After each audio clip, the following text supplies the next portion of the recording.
Friends, good morning. আজকে না আপনাদের সঙ্গে একটা বিষয় নিয়ে কথা বলতে চাই, সেটা হচ্ছে অভ্যাস।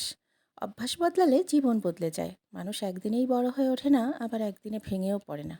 সব কিছু ঘটে ধীরে ধীরে অভ্যাসের মধ্যে দিয়ে।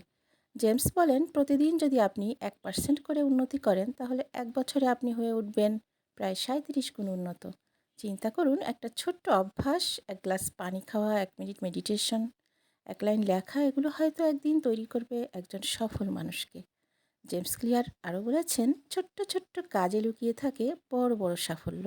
আপনি যদি আজ থেকে শুরু করেন, প্রতিদিন 5 মিনিট মেডিটেশন, দিনে 1 পাতা করে বই পড়েন, দিনে 10 মিনিট এক্সারসাইজ করেন, তাহলে 6 মাস পরে আপনি এমন মানুষে রূপান্তরিত হবেন যাকে চিনতেই পারবে না দেখলে কেউ।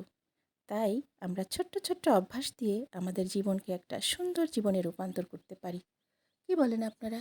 আমার তো তাই মনে হয়। ভালো থাকবেন।